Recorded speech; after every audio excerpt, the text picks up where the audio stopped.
الله أكبر الله أكبر لا إله إلا الله والله أكبر الله أكبر ولله الحمد الحمد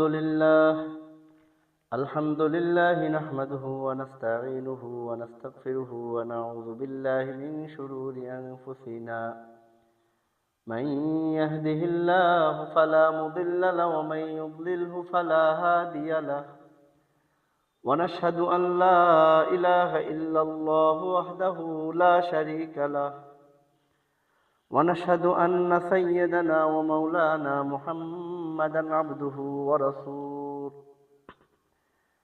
أما بعد فأعوذ بالله من الشيطان الرجيم بسم الله الرحمن الرحيم قد أفلح من تزكى وذكر اسم ربه فصلى بارك الله لنا ولكم في القرآن العظيم ونفعنا وإياكم بالآيات والذكر الحكيم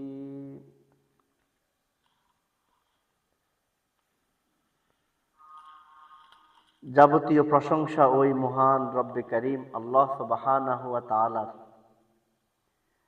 যিনি দীর্ঘ একটি মাস পবিত্র সিয়াম পালনের পর শাওয়ালের 1 তারিখ মুসলমানদের ধর্মীয় দুটি উৎসবের অন্যতম উৎসব পবিত্র ঈদ উল ফিতরের 2 রাকাত ওয়াজিব সালাত আদায় করার লক্ষ্যে তার পূর্বক্ষণে এই ঈদগাহে এসে কিছু কথা বলা এবং শোনার সুযোগ করে দিয়েছেন। আলহামদুলিল্লাহ। আজ শাওয়ালের 1 তারিখ, মুসলমানদের ধর্মীয় দুটি উৎসবের অন্যতম উৎসব পবিত্র ঈদ উল ফিতরের দিন। হাদিস শরীফে উল্লেখ রয়েছে, قال رسول الله صلى الله عليه وسلم إن لكل قوم عيدا وهذا عيدنا। রাসূল করিম সাল্লাল্লাহু আলাইহি ওয়াসাল্লাম ইরশাদ ফরমান, প্রত্যেক জাতিরই ঈদ রয়েছে, আর এটি অর্থাৎ শাওয়ালের 1 তারিখ হচ্ছে আমাদের মুসলমানদের ঈদ। ঈদ এটি আরবি শব্দ, এর বাংলা অর্থ হচ্ছে বারবার ফিরে আসা। যেহেতু শাওয়ালের 1 তারিখ পবিত্র ঈদ উল ফিতর, এটি আমাদের জীবনে একবারই আসে না, প্রতি বছরই আসে। এই জন্য এই দিনটির নামকরণ করা হয়েছে ঈদ।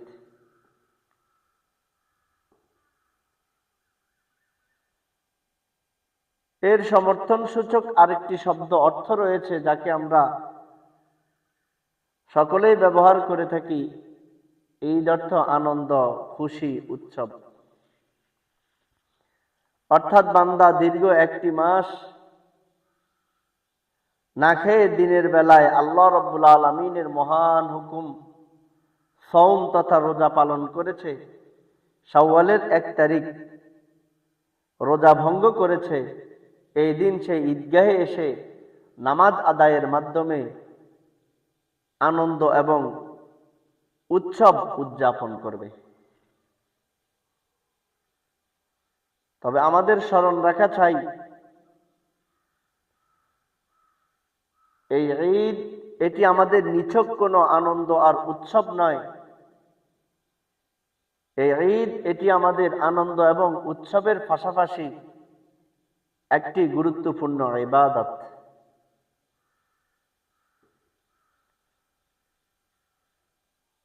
কিন্তু আজ অত্যন্ত আফসোস আর পরিতাপের বিষয়,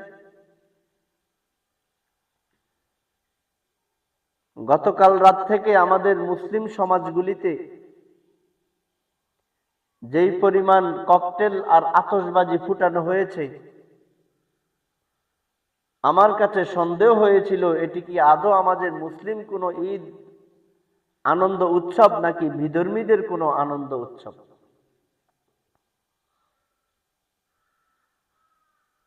জুমার দিন আমি আপনাদেরকে বলেছিলাম বিজাতিদের উৎসব আনন্দের এগেনিস্টে রাসূল করিম সাল্লাল্লাহু আলাইহি ওয়াসাল্লাম মুসলমানদের জন্য দুটি উৎসবের ঘোষণা করেছেন। এখন আমাদের উৎসবের উদযাপন আর তাদের উৎসবের উদযাপন যদি এক হয়, তাহলে বুঝবে কি করে কোনটা মুসলমানের উৎসব আর কোনটা বিধর্মীদের উৎসব। অথচ হাদিস শরীফে রাসূল করিম সাল্লাল্লাহু আলাইহি সাল্লাম সুস্পষ্ট ভাষায় বলে গেছেন, قال رسول الله صلى الله عليه وسلم من تشبه بقوم فهو منه। রাসূল করিম সাল্লাল্লাহু আলাইহি সাল্লাম বলেন, যে যাদের সাদৃশ্য গ্রহণ করবে সে তাদেরই দলভুক্ত হবে। এখন বিধর্মীরাও তারা তাদের উৎসবে আতশবাজি আর ককটেল ফুটায়। গতকাল রাত্রে আমরাও আমাদের ধর্মীয় উৎসবে ককটেল আতশবাজি ফুটিয়েছি, তাহলে আমরা তাদের সাদৃশ্য গ্রহণ করলাম। রাসূল বলেন, যে যার সাদৃশ্য গ্রহণ করবে সে তাদেরই দলভুক্ত হবে। একটা লোক পাইনি আমি এদেরকে প্রতিহত করার, প্রতিবাদ করার কোনো লোক আমি পাইনি। তো যাই হোক, যারা ফুটিয়েছে আল্লাহ তাদেরকে দ্বীনের সহি বুঝ দান করুক। আর যারা আমরা প্রতিবাদ করতে পারিনি, আল্লাহ আমাদেরকেও প্রতিবাদী হওয়ার সে তৌফিক দান করুন।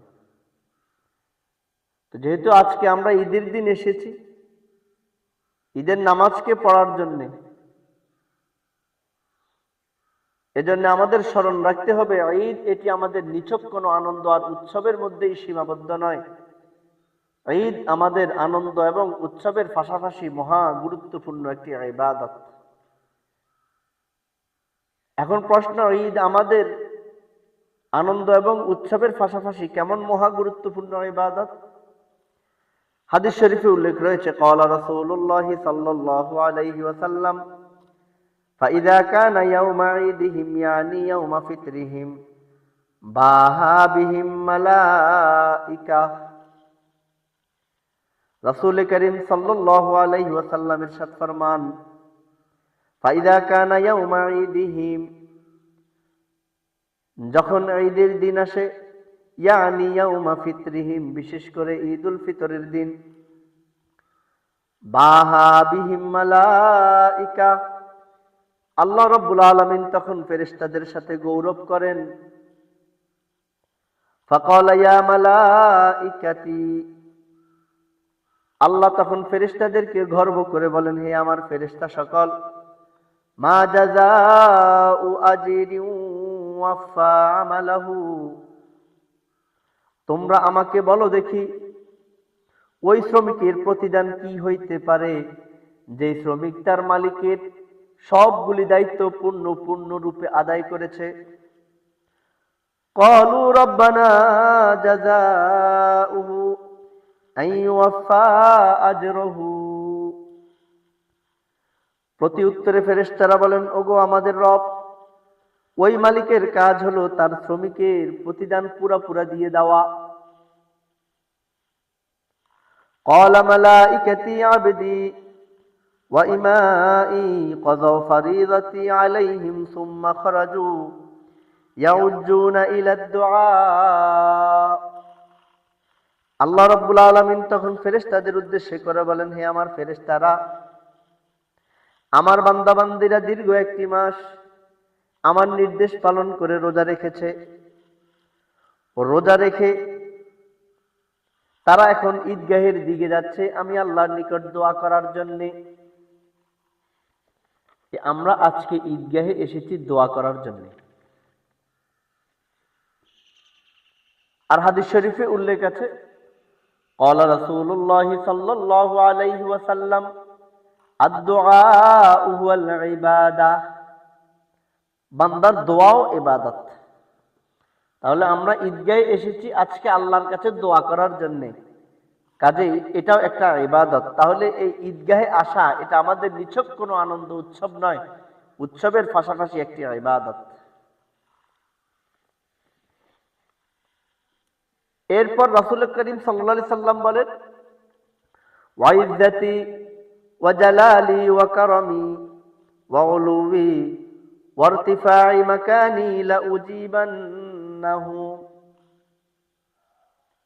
রাসূল করিম সাল্লাল্লাহু আলাইহি সাল্লাম বলেন, এরপর আল্লাহ ফেরেশতাদেরকে বলেন, ওয়া ইজ্জতি, হে আমার ফেরেশতারা, আমার ইজ্জতের কসম, ওয়া জালালি, আমার জালালের কসম, ওয়া কারামি, আমার সম্মানের কসম, ওয়া উলুবি, আমার আমার আমার উচ্চতা, আমার শ্রেষ্ঠত্বের কসম, ওয়া ইরতিফা'i মাকানি, আমার সুউচ্চ আসনের কসম, লা উজিবান্নাহু, আজকে এই ঈদগাহে আমার রোজাদার বান্দারা আমার কাছে যত দোয়া করবে আমি তাদের সমস্ত দোয়াগুলিকে কবুল করে নেব। ফায়াকুলু ইরজিউ ক্বাদ গফারতু লাকুম, আল্লাহ বলেন আমি শুধু বান্দার দোয়াই কবুল করব না, তার অতীতের হয়ে যাওয়া সমস্ত গুনাহগুলিকেও আজকে আমি ক্ষমা করে দেব। ওয়া বাদদালতু সাইয়্যাতিকুম হাসানাত, যাও বান্দা, কথা দিলাম গুনাহগুলিকে ক্ষমা করেই আমি ক্ষান্ত হব না, তোমাদের গুনাহগুলিকে আমি নেকি দ্বারাও পরিবর্তন করে দেব। ক্বালা ফায়ারজিউ মাগফুরাল লাহুম, রাসূল করিম সাল্লাল্লাহু আলাইহি সাল্লাম বলেন, এরপর সমস্ত ব্যক্তিরা যখন ঈদগাহ থেকে বাড়ি যায়, এই ঈদগাহে থেকে গুনাহমুক্ত হয়ে তারা বাড়িতে ফিরে যায়। তাহলে এই ঈদ, এটি আমাদের নিছক কোনো আনন্দ আর উৎসবের মধ্যেই সীমাবদ্ধ নয়। এই ঈদ আমাদের দোয়া কবুলের আনন্দ এবং উৎসব। এই ঈদ বান্দার গুনাহ মাফের উৎসব। এই ঈদ বান্দার গুনাহগুলি নেকির দ্বারা পরিবর্তন হওয়ার উৎসব। এই ঈদ বান্দা ঈদগাহের থেকে ঘরে গুনাহমুক্ত হয়ে যাওয়ার আনন্দ এবং উৎসব। তাহলে এই ঈদ আমাদের শুধু আনন্দ আর উৎসবের মধ্যেই সীমাবদ্ধ নয়, এটি আমাদের একটি ইবাদত। কেমন ইবাদত? দোয়া কবুলের ইবাদত। কেমন ইবাদত? বান্দার গুনাহ মাফের ইবাদত। কেমন ইবাদত? বান্দার গুনাহগুলি নেকিতে পরিবর্তন হওয়ার ইবাদত, গুনাহমুক্ত হয়ে বান্দা বাড়িতে ফিরে যাওয়ার ইবাদত। কিন্তু অত্যন্ত আফসোস আর পরিতাপের বিষয়, এই আজকে ঈদের দিনেও দেখবেন কতগুলি গাফেল রয়েছে। এই গাফেলরা একবারের জন্য এটাকে অনুধাবন করে না যে আজকে ঈদের দিন আমরা এখানে কেন এসেছি। দেখবেন নামাজ শেষ হবে, নামাজের পরে তো খুতবা হয়, এই খুতবা দেওয়ার সাথে সাথে কতগুলি গাফেল ব্যক্তি এখান থেকে উঠে যাবে। এরা কারা? এরা ওই সমস্ত ব্যক্তি যারা রমাদানে একটা রোজাও রাখেনি। এরা গাফেল। আল্লাহ রাব্বুল আলামিন পবিত্র কোরআনে এদের পরিচয় সুস্পষ্টভাবে প্রদান করেছেন। যেমন আল্লাহ রাব্বুল আলামিন সূরা আরাফের 179 নং আয়াতে বলেন, এদের পরিচয় দিয়ে আল্লাহ বলেন, ওয়ালাকাদ যারানা লিজাহান্নামা কাসীরাম মিনাল জিন্নি ওয়াল ইনস, আল্লাহ বলেন আমি জাহান্নামের জন্য কতগুলি মানুষ আর জিনকে সৃষ্টি করেছি।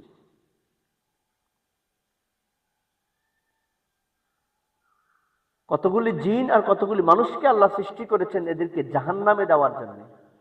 কারা? আয়াতের দ্বিতীয় অংশে বলেন, লাহুম কুলুবুল লা ইয়াফকাহুনা বিহা, কারণ এদেরকে আমি একটা অন্তর দিয়েছি, একটা কলব দিয়েছি আমার বিধানগুলিকে বুঝার কাজে ব্যবহার করার জন্য, কিন্তু তারা আমার দেওয়া এই বিধান, সম্মানিত মুসল্লিয়ানে কেরাম, আমাদের নামাজ ইনশাল্লাহ যথাসময়ে দাঁড়িয়ে যাবে। আপনারা যে যেখানে আছেন অতি সত্বর ঈদগাহে আসার জন্য বিশেষভাবে অনুরোধ করা যাচ্ছে। তো যাই হোক, আমাদের আলোচনা একেবারে শেষ প্রান্তে। তাহলে ওই সমস্ত গাফেল ব্যক্তি কারা? ওই সমস্ত গাফেল ব্যক্তি হলো তারা আল্লাহ যাদেরকে জাহান্নামের উপযোগী করে দুনিয়াতে সৃষ্টি করেছেন। এদের পরিচয় কি?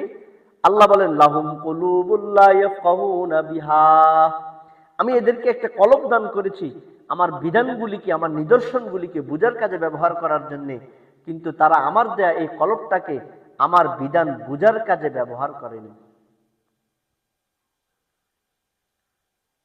এই যে আজকে ঈদের দিন একটা ইবাদতের দিন, গুরুত্বপূর্ণ একটা ইবাদতের দিন।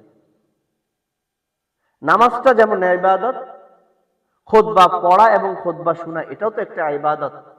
দেখবেন এই গাফিলগুলি খুতবা চলাকালীন অবস্থায় দৌড়ে চলে যাবে। খুতবা পাঠ করা সুন্নত, শোনা ওয়াজিব। এখন আপনি যে এখান থেকে খুতবাটা না শুনে চলে গেলেন, ওয়াজিব বিধান লঙ্ঘন করলেন। আর যারা ওয়াজিব বিধান লঙ্ঘন করে শরীয়তের আলোকে এদেরকে বলা হয় ফাসিক, প্রকাশ্যে গুনাহগার। এই গাফিল লোকগুলি পুরা রমাদানও এই সমাজটাকে নষ্ট করেছে, সমাজটাকে ধ্বংস করেছে। রোজা না রেখে দিনের বেলায় ধূমপান, চা পান সবকিছু তারা করেছে, সমাজটাকে নষ্ট করেছে। আজকে ঈদের দিন ওই সুন্দর পরিবেশটাকে তারা নষ্ট করবে। যখন খুতবা হবে এরা তখন এক এক করে উঠে যাবে। এরা হচ্ছে গাফেল। আল্লাহ এদেরকেই বলেন লাহুম কুলুবুল লা ইয়াফকাহুনা বিহা। আমি এদেরকে একটা কলব দিয়েছি, একটা অন্তর দিয়েছি আমার বিধানগুলিকে অনুধাবন করার জন্য, কিন্তু তারা আমার দেয়া এই বিধানগুলিকে সেই কাজে তারা ব্যবহার করেনি। এরা হচ্ছে আমি যে সমস্ত মানুষগুলিকে জাহান্নামের জন্য সৃষ্টি করেছি, এরাই হচ্ছে সেই জাহান্নামী। আল্লাহ রাব্বুল আলামিন আমাদেরকে গাফেল হৃদয় থেকে হেফাজত করুন। ওয়া আখির দাওয়ানা আনিল হামদুলিল্লাহি রাব্বিল আলামিন।